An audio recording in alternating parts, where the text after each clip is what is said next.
Hello, everyone. Welcome to CAP seminars. Today, on the 27th of January, we have here with us Dr. Javier Sánchez de España, who is a research scientist with over 20 years of professional experience. He obtained a BSc in geology in 1995 and a PhD in geochemistry in 2000, both from the Basque Country University. Since 2002, he works as a research scientist at the Instituto Geológico y Minero de España, CSIC, in Tres Cantos, Madrid, serving as director of the Geological Resources Department during the last 2 years. He's also an associate professor at St. Louis University, where he teaches earth science and mineralogy in Madrid campus, and has been formerly a Fulbright visiting professor at Pennsylvania State University. His research is highly multidisciplinary and combines many different fields, including hydro and biogeochemistry, environmental low-T mineralogy, geomicrobiology, geochemical modeling of aqueous solutions, hydrology, thermodynamics, lake physics, or stable isotope geochemistry. He has led as a PI many national and international research projects in close collaboration with microbiologists, geochemists, chemists, physicists, and environmental engineers from different international universities and research centers in the United States of America, Canada, Germany, the Netherlands, UK, and Spain. He is most especially interested in metal, microbe, and mineral interactions in extremely acidic environments, such as mine waters and pit lakes, as well as in biomineralization processes and microbial ecology of deep anoxic systems, and in the microbial controls on metal transport and biogeochemical cycling of iron, sulfur, and carbon. This being said, thank you very much, and start with your presentation. Thank you very much. Can you hear me? Okay, thank you. Thank you very much. Good morning, everybody, and thanks for coming to this talk. It's a pleasure for me to be here in the Astrobiology Institute, a place where in which several scientists with whom I have been working are present, and a center that I know I have been as a had as a reference for many years. Well, my talk will be focused on the research I have been doing the last 20 years. Is the time I have been working for the Spanish Geological Survey, and it has been always centered on geochemical and microbiological controls on metal transport. Originally, the goal was for characterizing pollution and designing bioremediation strategies, but I became very soon interested in the scientific part, in the geo-bio connection, how microbes are able to change the geochemical environment, and how geochemical characteristics of the aqueous solutions of a soil and of soils can control the microbial ecology. Okay, so yeah, all the research is basically focused on and conducted on mine waters, which are extreme environments that are interesting from many aspects, but very especially from a biogeochemical perspective, and as you will see, also astrobiology.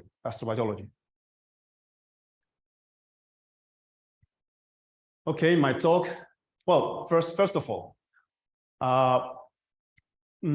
yes, 2 or 3 concepts which are important before the talk. So acidic mine waters are very singular systems, are extreme environments of the Earth's crust, and as such, and because they are polluted rivers or lakes and other natural systems, they are subject to international research since many years, especially in North America and Europe, especially since the late 70s. Excuse me. So we have lots of research down on thermodynamic calculations. Okay.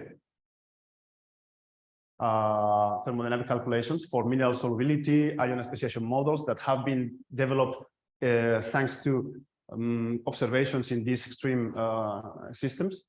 Also, there's a lot of high resolution studies of biominerals or biologically induced minerals by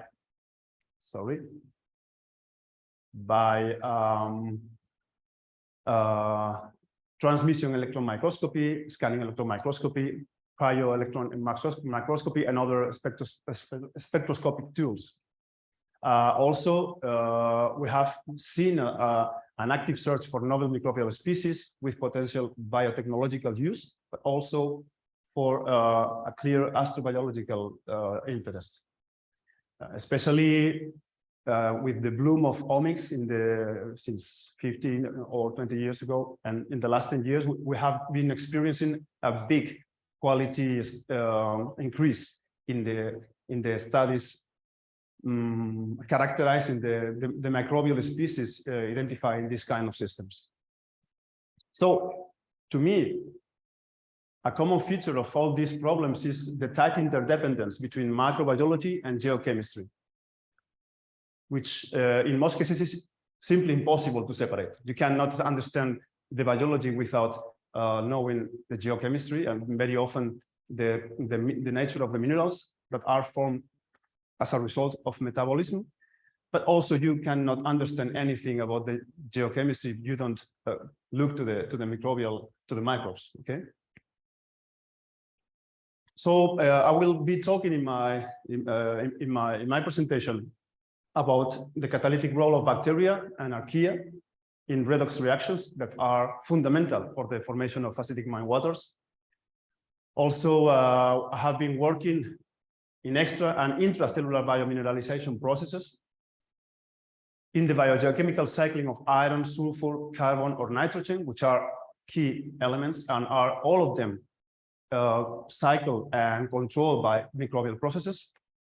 And also how I have been also involved in the identification of dominant microorganisms and metabolisms in previously unexplored anoxic conditions. Okay, so the general conclusion will be that the contribution of environmental geochemistry and high resolution mineralogy is a very important tool for everything related with not only geomicrobiology, but also astrobiology. Okay, so some very basic concepts about acid mine drainage and acid mine waters. Okay, those are the three classical classical reactions that are normally reported, and is the thing you have to understand in order to know how acid mine drainage is formed. It's simple, but it's always composed of three different stages. Okay, so first you have the oxidation of pyrite by oxygen in the presence of water, and this releases ferrous iron, sulfate, and acidity. Okay, then you have the oxidation of ferrous iron also by oxygen and in acid medium to produce ferric iron, and this ferric iron can oxidize pyrite in the presence of water to release ferrous iron, sulfate, and more acidity. So here, the more important step is the oxidation of iron, because the oxidation of pyrite by ferric iron is much faster than the oxidation of pyrite by oxygen. So the oxidation of iron at low pH is very slow if it proceeds only by chemistry, or is only chemical. But the presence of microbes such as this one, which is one of the most studied microorganisms, which is Acidobacillus ferroxidans, which is has this optimum pH range and temperature for growth. These microbes can catalyze the oxidation of iron, so they are a key aspect, a key control of the oxidation processes in any mine or any accumulation of waste containing pyrite, because they control the rate of iron oxidation to supply ferric oxidation for the oxidation of pyrite. So this is normally called the rate determining step, okay? Because this is the rate that controls the speed at which sulfate oxidation occurs. Yes, so from this perspective, these microorganisms have the essential role of accelerating by 5 orders of magnitude the speed at which ferrous iron is oxidized. So that's the reason why microbes or iron oxidizing microbes are so important in any study or about acid mine drainage and acid mine water. Okay, so we have lots of bioreactors in mines over the world. Okay, you may have a huge accumulation of waste rock material containing pyrite and other sulfides, which have an input of water in the form of precipitation. That water comes in contact with sulfides, and those sulfides are oxidized by the reaction that we have been seeing in the previous slide. So that you have a continuous generation of acid mine drainage along the year. But these reactors are not only located in mine waste, but also in the underground mines.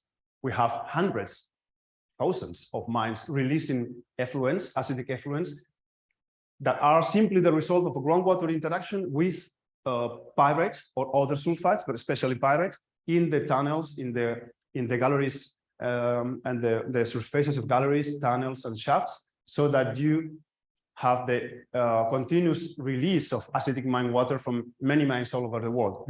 Those are just a few examples in southwestern Spain, in the Rio Tinto area. And we have also the acidic pit lakes. Open cast mining has been a common practice in the 20th century. So we have lots of underground mines that are now fluted, completely fluted. This water, of course, in contact with the pyrite, becomes extremely acidic and extremely metal content. So this is just an example. This is Filón Norte in Tarsis, southwestern Spain, pH 2. And just look at these concentrations of iron, zinc, aluminum, arsenic, cadmium, lead, thallium, or uranium, just to name a few. So in many occasions, we don't talk about milligrams per liter, which is the common thing. We have to talk about grams per liter. So they are just liquors, extremely rich in many metals, and all of them are highly toxic. So during the first years of working the Spanish survey, we were especially interested in knowing the speed, the oxidation rate, okay, how oxidation is controlled by these microorganisms. So we started working in different mine portals, calculating the oxidation rate and trying to connect these differences in the oxidation rate from one side to other side as a consequence of differences in temperature, for example, or in oxygen content, or in other parameters like carbon availability. So we found a extremely good correlation between temperature and oxidation kinetics, which is reasonable because these microorganisms are also, they do have their own ideal temperature conditions for growing. So like it seems like temperatures around 30 to 35 are especially good for them. So at midday is when the oxidation kinetics proceeds faster. We saw this in many different mines in Huelva. This is just the evolution, meter evolution of a waste of a mine portal, where you have green algae, where in the very beginning, and then this green algae is progressively coated and covered by iron oxides formed by the oxidation of ferrous iron. So yeah, definitely temperature very well correlated with oxidation rates, which is something logical and depends on, is just simply saying that oxidation kinetics is temperature dependent. But it's also dependent on other factors. For example, the oxygen concentration, because in this reaction, you need oxygen is one of the reactants. You need a continuous supply of oxygen. And these systems are usually oxygen deficient because the microorganisms consume oxygen at much faster rate than the diffusing of oxygen from the atmosphere. So normally these waters are, in most cases, are virtually anoxic. So if you supply oxygen to the system, oxidation proceeds much faster. Okay, this is the concentration of ferrous iron versus time in a series of experiments, and also this graph shows nicely that acidification of the water, so that you put your pH 2.5 waters at much lower pH of, let's say, 1, for example, it works like a bactericide.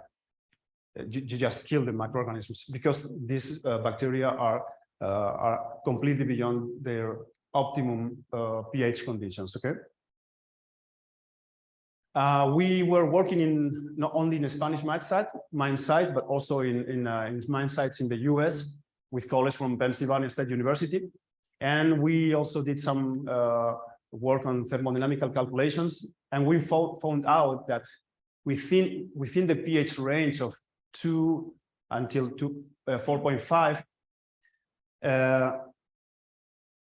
we observe a clear increase, a clear improvement of the oxidation rate, of the oxidation kinetics at the lowest pH range, which is somehow coherent. It is somehow contradictory to the previous observations, but it also has some sense, makes a lot of sense. Why? Because at this pH, ferric iron is not soluble, so you don't have ferric particulates of ferric iron in the solution, and the microbial cells are not covered or mineralized by the products of the iron oxidation. So when oxidation kinetics proceeds at a faster rate, is somehow around pH 2 to pH 2.5. That's the optimum conditions for oxidation, bacterial oxidation of ferrous iron. And that's a number of consequences if you want to design remediation strategies in these mine sites.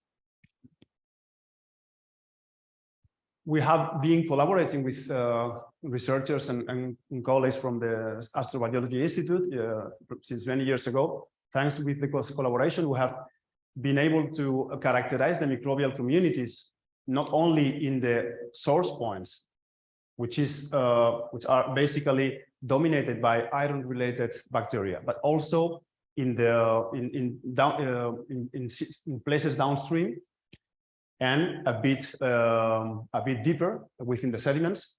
So thanks to this research, we know that the dominant microorganisms, bacteria in these places, are ferrous oxidation microbes that are the same ones that have been studied for many years in the Tinto River. Actually, all these systems are like small Tinto rivers, compositionally and from a chemical perspective are very similar to the Tinto River that has been studied so much here. So Aciditibacillus fluoropsitans, Leptospirillum, Acidimicrobium, all these microorganisms are extremely are the dominant ones in these anoxic places, but also we have ferric iron reducers. Acidiphilium, Acidimicrobium, Ferromicrobium, and many other. And so we have a complete cycle of iron thanks to all these different bacterial species. And of course, we have a nice cycle of sulfur because we have sulfate reducers and sulfur oxidizers. So these bacteria are fundamental, basic to understand the cycling of sulfur and iron in these systems. Another very interesting feature that for which we dedicated substantial amount of time was some singular formations that had not been described before are named terraced iron formations, which are like kind of stromatolite or travertines, probably travertines, but instead of being calcium carbonate, they are made of iron sulfate. And the iron sulfate is also a result of the bacterial activity.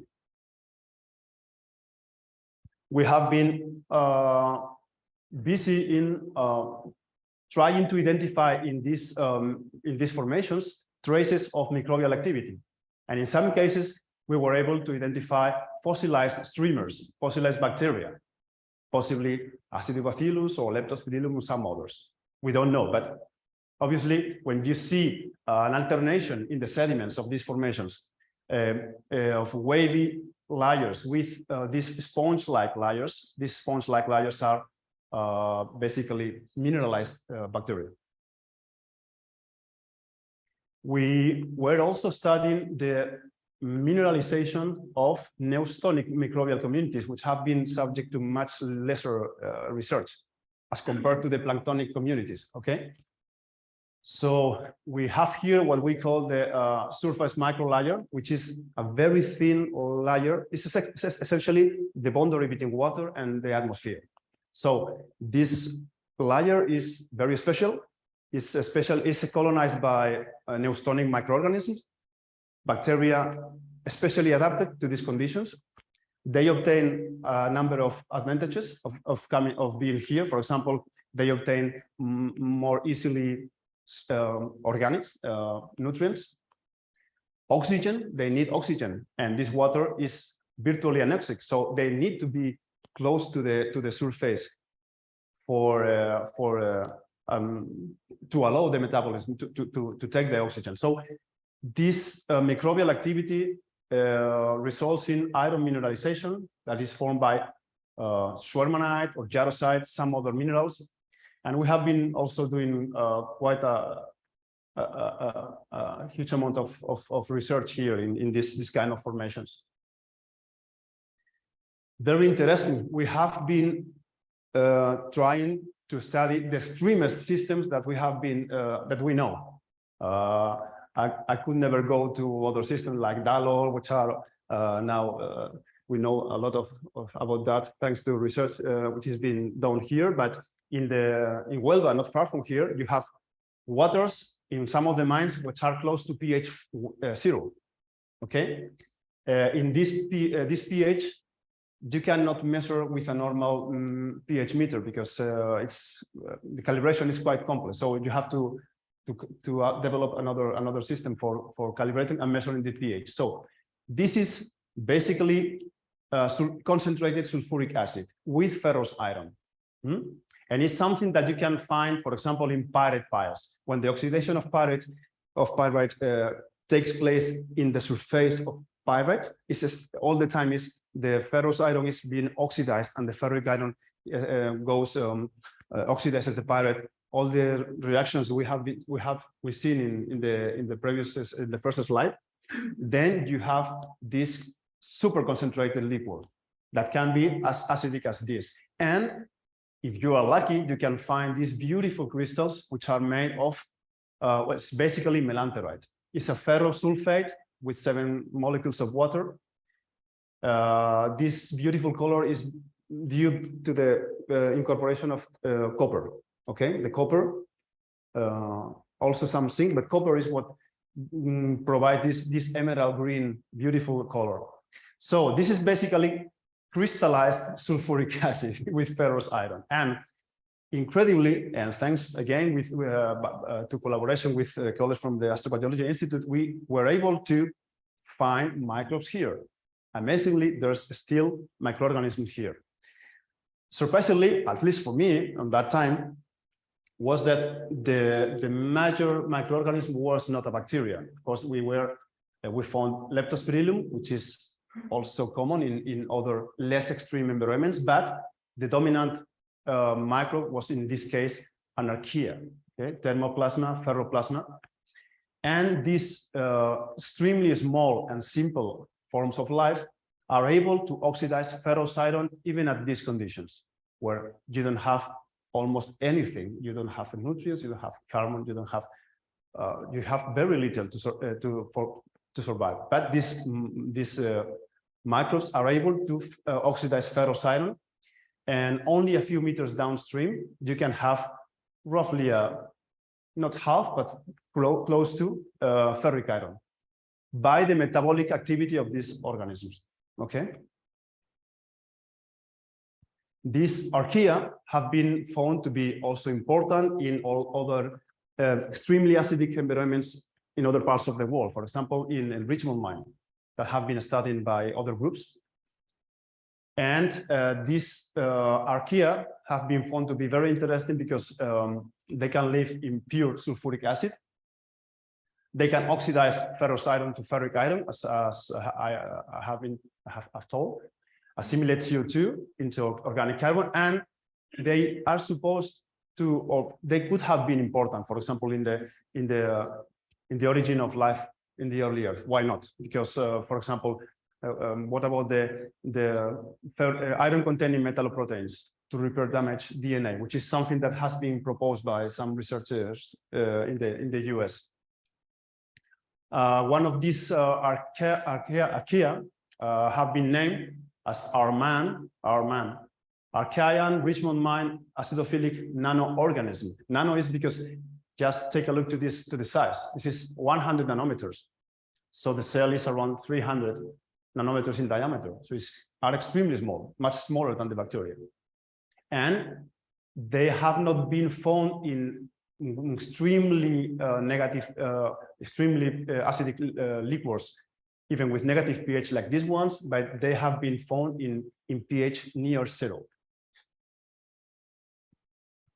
But in addition to work in oxidizing environments, we have been also interested in establishing changes in the microbial community at centimeter scale, only when passing from surface conditions to 2, 3, or 4 centimeters below the surface, which is the case, for example, in this mine tunnel.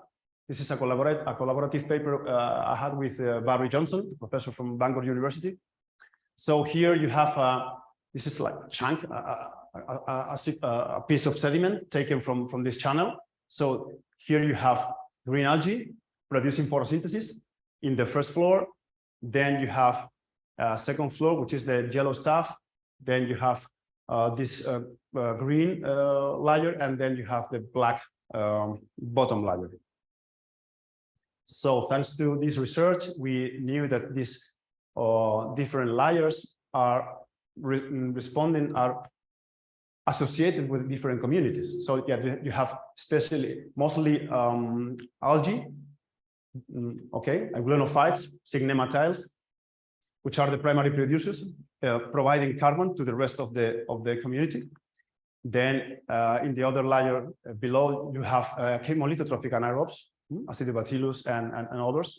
You have heterotrophic acidophiles like acidophilium, reducing the ferric iron in the Cl layer. And finally, you have sulfidogenic bacteria in the Cl4 layer, which are those ones associated with the presence of sulfides, especially copper sulfide.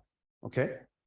So obviously, you can find a clear stratification at centimeter scale in any place. Any mine tunnel, any mine portal, any sediment with water, you have this stratification, okay? We have found this in many places, and it's very similar to what has been found in the Tinto River, okay?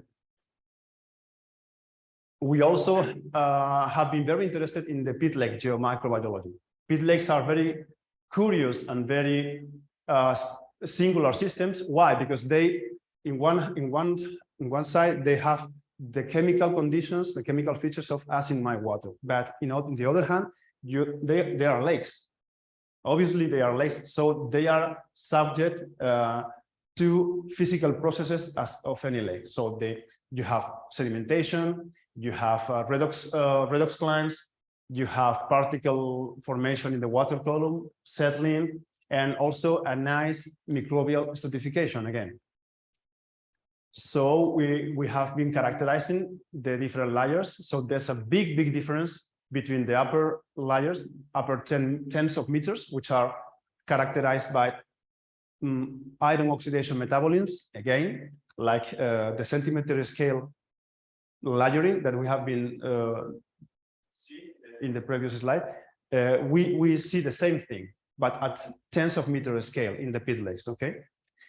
You have a bottom layer, which is anoxic and anaerobic, and you have a redox climb and a chemocline, transitional zone. So the microbial ecology here and here and here is very different, okay? Very different. Of course, in some of the lakes, we found very little information, even with reasonably good techniques. We were unable to identify microorganisms, which knows that for us, this was like a black hole with unknown organisms. And we have been working in the last years in these places so that we now know much more about this anoxic place, deep anoxic places.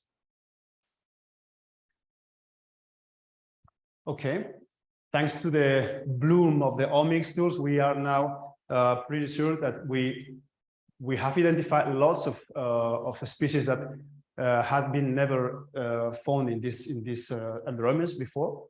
And again, thermoplasmatales, archaea, are dominant in the bottom. Okay, which is a big contrast with the surface conditions. Yeah, and within the bottom, we have found metabolisms typical of sulfur reduction. Okay, a number of species, but also iron oxidation, which is surprising because we don't have oxygen there. So these microorganisms probably live on traces on oxygen that we are unable to measure. And also elemental sulfate reducers that still have been not properly characterized. Well, yeah, we have found metagenome assembled genomes for bacteria, for archaea.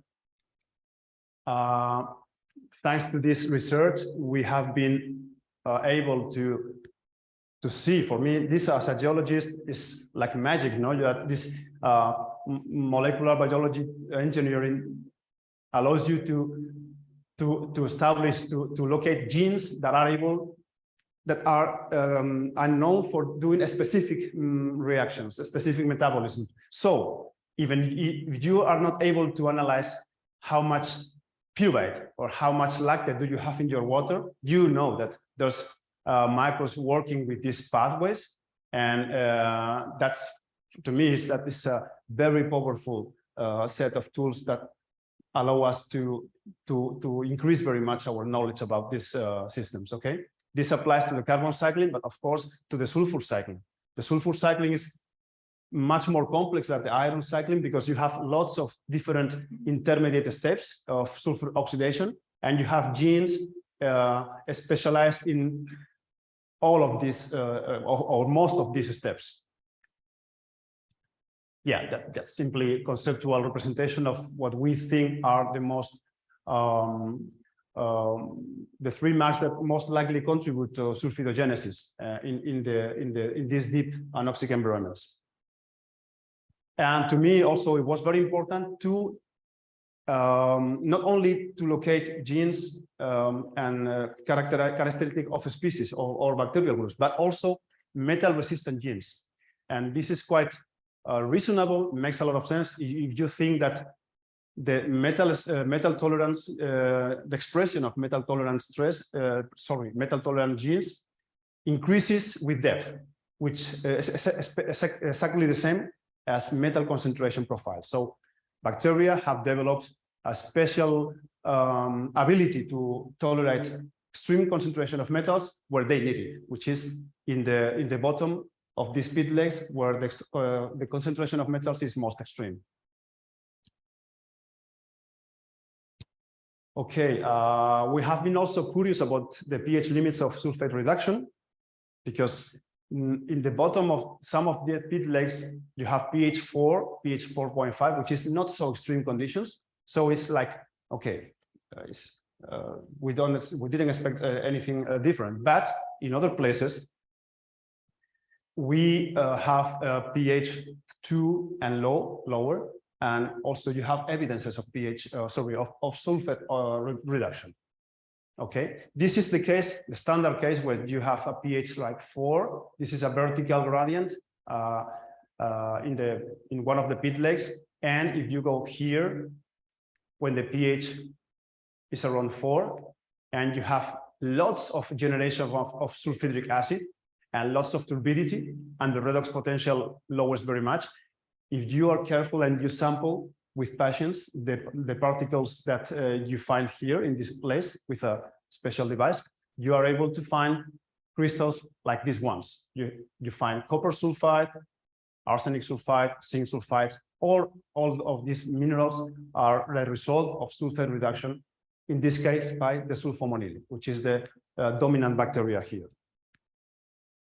These sulfides for us were important, not only because they simply finding reveals you the presence of the bacterial community, but because these minerals affect the concentration of many trace metals. For example, you have here the profiles in the same region of copper, cadmium, lead, arsenic, thorium, uranium, and in this case, for example, antimony and thallium. So for many of them, the formation of the sulfides imply a total removal from the aqueous solution, which means that this sulfide formation not only affects to the major metal cations, for example, copper or zinc, but also to many trace metals. So that's good from a bioremediation perspective.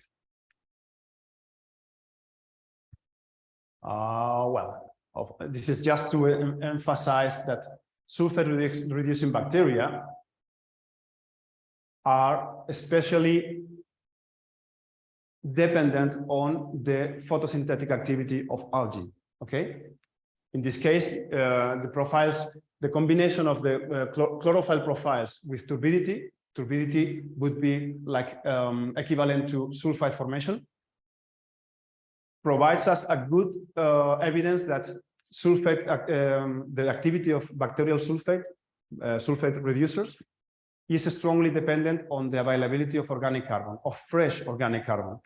And this fresh organic carbon in most places are supplied by algae, by acidophilic algae. We have been doing a lot of what I call experimental mineralogy, which is you just take tubes and make kind of it's basically mesocosm, okay? And you put sediments and put it in an anoxic environment, or just simply let them evolve. And you see the progressive evolution and the formation of this nice layering.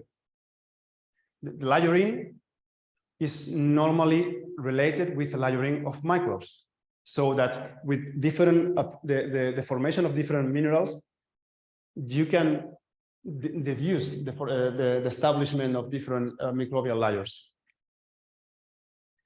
In detail, which is the square is like 1 centimeter. So in detail, you see these profiles. This is a chemical profile of pH across this water sediment interface. So you can see a huge pH shift from pH 2.5 to pH 6. And this is almost exclusively result of bacterial sulfate reduction, okay? Of course, this system were done with glycerol. So this bacteria like very much the glycerol, and the metabolism is accelerated. And we have been studying the chemistry and mineralogy of this metal sulfates formed in these lab systems.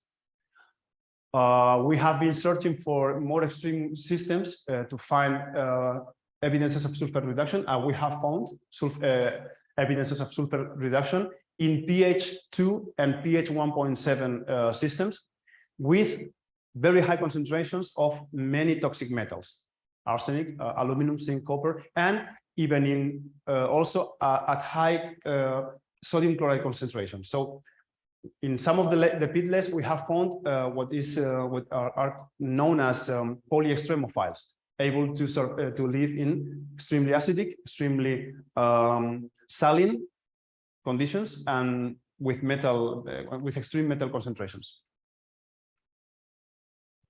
And again, with research on the chemistry and structure of mineral products of this metabolic activity, okay? Well, yeah, in some places, it's not a bacteria, a sulfate-reducing bacteria, the most dominant microbe, but archaea, again.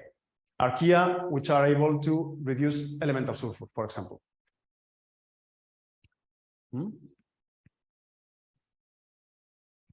Another mineral in which we have been working a lot is jarosite, because it's a mineral of certain astrobiological interest, because it was some evidences of jarosite were found on Mars. So we have been working a lot on the formation of this mineral in these acid mine drainage systems. There are lakes like this one, San Telmo, that is full of jarosite in the water columns. So you just have to go to the pit lake with your rubber boat, your bottle, filtrate a lot of this water from different depths and study the particles. So you see things like this one, which is transformation of jarosite, which is a poorly crystalline mineral, transferred to jarosite. Okay, and jarosite is important. Why? Because jarosite is a crystalline sulfate which incorporates iron but also aluminum. And if you study in detail the crystals with the help of a scanning transmission electron microscope, powerful enough, you are able to see changes in the crystals. Okay, so you see a blue is a jarosite, which is basically ferric iron. Okay, there's a solid solution between jarosite and alunite. It's the same structure, simply iron and aluminum are interchanged. Iron is replaced by aluminum in the structure. So you have jarosite crystals coexisting with alunite crystals and with crystals that have alunite core and jarosite rim. This can be used for reconstruct geochemical conditions during the formation of these crystals. And this is valid for an aqueous solution here, but maybe also valid to conditions in other places. So I have collaborated with people from NASA based on work in jarosite crystals. Okay, and this is just the detailed transmission electron microscopy images of these crystals. And biomineralization is something that has been really interested. I have been always interested in this mineralization trends in the anoxic part, because mineralization in the oxidizing systems has been very well studied, but mineralization in the deep anoxic parts has been much less studied.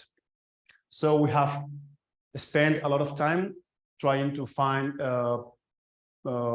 clues and trends of mineralization, and we have found very interesting things. For example, here you have spherical particles close to cells. Okay, these particles may be formed by aluminum or iron, and in many cases they are formed by aluminum, silicon, and iron. So these aluminum silicon particles that were exotic at first sight have been shown to be a common feature in many places which are anoxic, and this is very interesting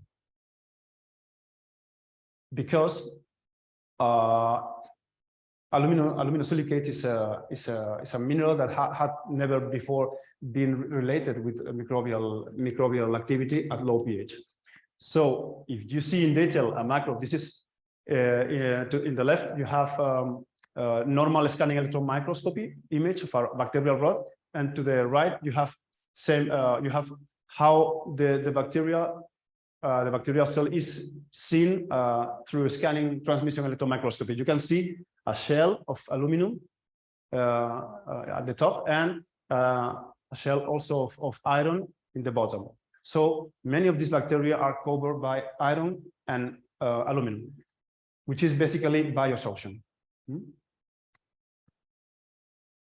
And we have also found evidences of intracellular mineralization. Okay, when you see, if you are able to analyze the bacterial cell, you see a nice correlation between silicon and aluminum, which is usually consistent with the aluminosilicate formation. Okay, in the interior of the cell. So maybe this is permineralization, passive, of course, because this bacteria had to be died. I mean, probably it was not a viable cell, but there's some processes while in which the bacterial cells can be mineralized and form aluminosilicate, which is a protoclay mineral. Okay. And last but not least, we have been working in the last couple of years with colleagues from Wageningen University in the something that we found accidentally, like many in any other occasion. In many occasions, you obtain things that are totally unexpected, but are even more interesting than what you were looking for. So in this case, we were trying to grow thermoacidophilic archaea, but we failed because we used the wrong substrate. But we found very interesting thing, which is the formation of pyrite because of simply interaction of sulfuric acid with iron. And what we think we can demonstrate is a pyrite catalyzed chemical sulfidogenesis, okay, with a curve shape that is exactly the same as a biological curve, okay, and this was what confounded us in the first stage. So we obtained the graph in the top right is the formation of hydrogen sulfide that we believe was bacterial, but was not.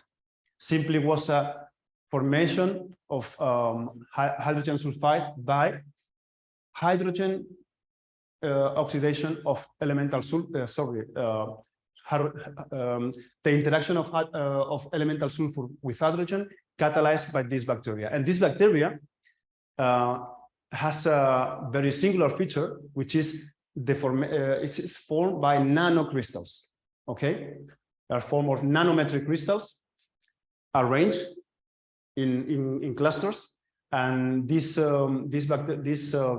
kind of nanometric pyrite has a strong catalytic action thanks to the electrochemical properties. Okay, this is something that has been studied in the ocean floor, but had never been described in acidic systems like these ones. Okay, so this has a number of implications because you may have sulfidogenic activity, totally chemical, totally abiotic, catalyzed by bacteria, which is a very common mineral in the Earth crust. So maybe this allows us to judge better some of the discoveries that simply relate the presence of sulfides with bacterial activity, which may not be the case in very deep places. Okay. And yeah, we have developed a model for the formation of these nanocrystals of pyrite and the catalytic effect of pyrite for sulfidogenesis. And I think this is the last one. So yeah, some conclusions. Okay, just to sum up, as you are, I think I have been presenting evidences, enough evidences to argue that acidic mine waters are unique environments. I know Rio Tinto is unique, but acidic mine waters are equally unique because they have all the chemical and physical, especially chemical conditions to host extremophiles that are of great interest. So from a geochemical, biogeochemical and geomicrobial perspective are unique environments. So some of the acidic liquors in certain places, in certain mines, are maybe considered limits of microbial life for pH, for salinity, for metal toxicity. And so these systems offer a great opportunity for geomicrobial research. First, because they can be comparable to some stages of the early Earth. And second, because they can be analogs of other worlds like Mars, for example. And well, in this context, the interactions between metals and microbes at low pH are especially important to understand mineral formation. I mean, for a mineralogist, it's also extremely important to understand microbial activity and the interaction between microbes and the physical environment. Okay, in the Earth crust, of course. And that's more or less what I wanted to tell you today. So thanks very much, and I'm happy to have any questions and comments. Thanks very much for your attention.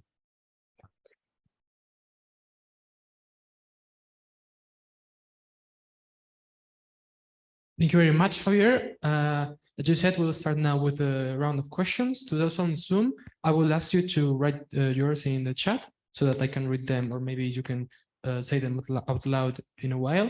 We will start now with a question. So whoever wants to ask one, please raise your hand. Yeah, Ricardo. Yes. Yeah.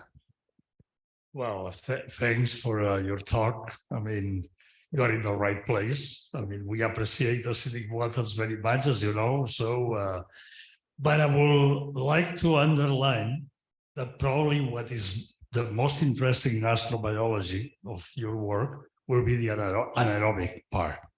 And I agree with you that we don't know much about it, but there is ways to oxidize pilot in anaerobic conditions, which is, I think, an interesting subject, although probably will not be interesting to produce metals in biomining because it's very slow. But I think in terms of astrobiology, I would recommend you to work in that area. Okay, thanks. Yeah. Well, you know well that this is like core for research with strongly bioremediation and biomining also focus. But I have not been involved so much in this. It's more the scientific interest. But yes, I agree with you there. Yeah. Thank you very much for the interesting talk. I'm wondering if the microorganism could do the same chemistry, changing the metal instead of iron sulfide, for example, nickel sulfide or some other, I mean, not as an impurity from the main mineral, but the main mineral changed the metal, the principal metal. Yeah, you mean in relation with the last slides, with the catalysis of pyrite? I don't know. I'm not sure. Our system was pretty simple. It only included ferrous iron, elemental sulfur.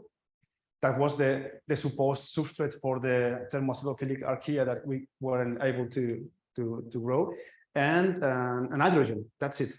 So we may enlarge the study with other metals. In fact, we were interested to see if I didn't mention that, but to see if you can see some trace of a trace element in the pyrite that could be helpful to deduce, for example, a microbial or not, or a purely chemical origin. But it's not so easy. But yeah, could be. I don't know. The idea is working with other metals, but we have only worked with iron and hydrogen. I mean, it's because we have been working on pyrite, but not from the microbiology point of view. And we have seen some process, some photochemical catalysis on pyrite. And at the moment, we don't see that the same phenomenon in some other sulfide. So that it was the idea that iron is a special, that is not some other metals.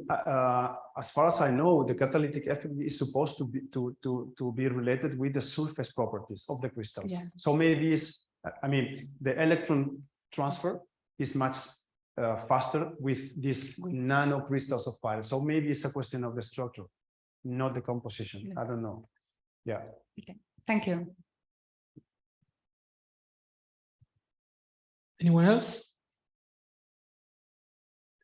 Okay, so I have a question as well. A few slides before, you showed one that showed this bacteria with a iron and aluminum shell. Yeah, let's see if I'm able to. No. Oh, sorry.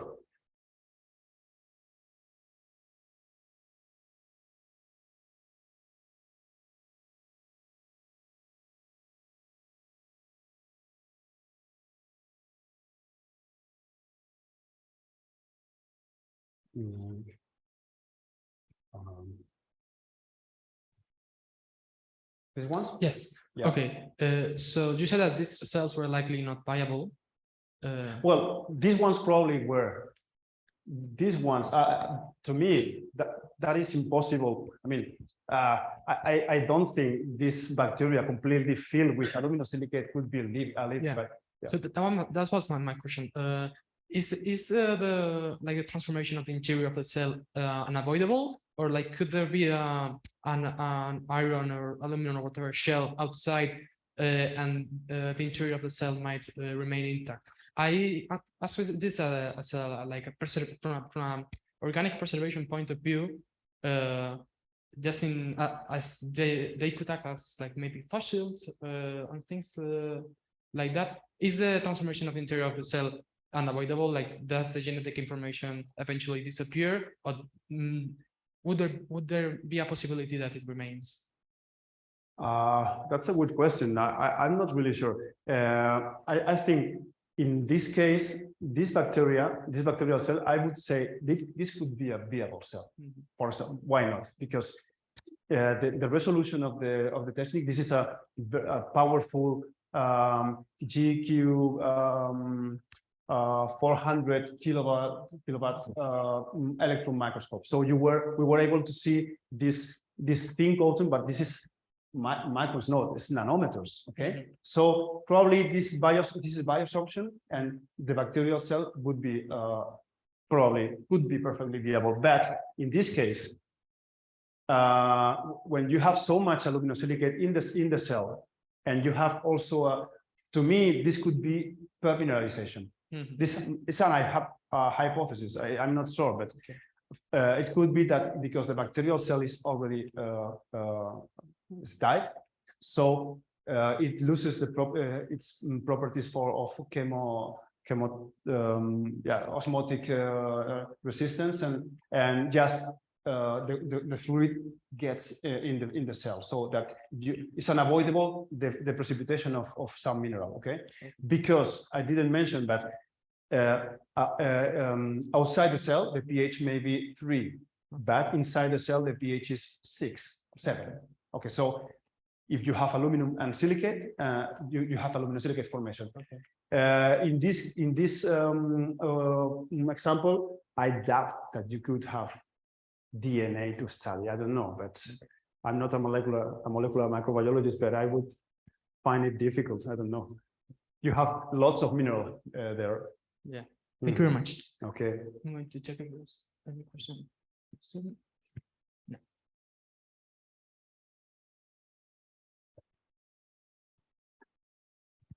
Okay, thanks, Javier, for the talk. Following this slide and this process of internal, I would call this is a kind of internal or self-fossilization somehow, because it's death, it's accumulating certain minerals, etc. The point is, have you observed, or do you think it's, or if somebody have done that, I don't know, perhaps yes, I don't know, but if this type of biological mediated fossilization somehow is producing specific patterns that we can identify in all fossils for billions of years, for example, exactly, and say, okay, this is produced or mediated by biology, or it's not just, I'm not talking just, okay, I identify the form of a cell, okay, but somehow it's telling us something. But just imagine there's a specific form, and the point is, can you follow just by identifying the type of minerals or the type of pattern that form any, can you extract any conclusion that some biological process has been involved? No. Yeah, the answer so is no. That might be a good. That is the question. That is the great question. I mean, it has been one of the main motivations of my research, to see if I could provide something interesting for my astrobiologists or geomicrobiologists working in other places. But by the moment, I didn't find any geochemical trend that you can assign to a bacterial activity. No, not yet. Not here, and also the same applies for sulfide mineral formation. For example, do a pyrite or dust pyrite or or copper sulfide or zinc sulfide incorporate some trace element, let's say nickel, cobalt, any other, that is typical of bacterial mediation, and we didn't find any clear evidence. And in this case, we were lucky to find silicon and aluminum relation, but the precision of this microscope for trace element, for example, is not that good. So no, at the moment. Yeah, but now there are a lot of sophisticated instrumentation. The point is that you can go inside the cell with this detail. You can apply this not only for acidic environment. You can apply for whatever environment, regardless. Yeah. You know, and see.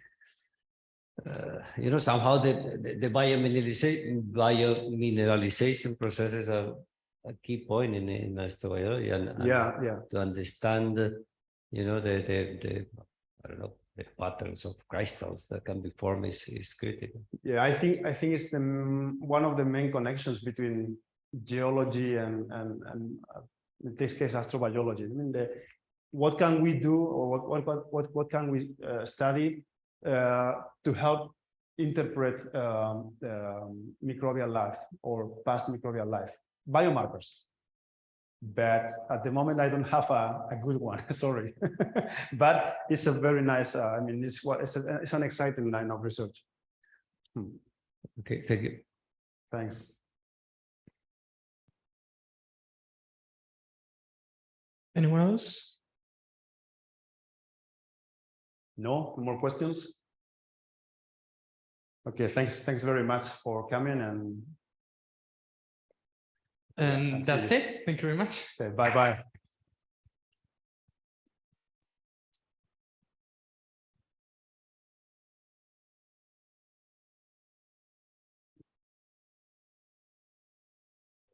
That was Vale.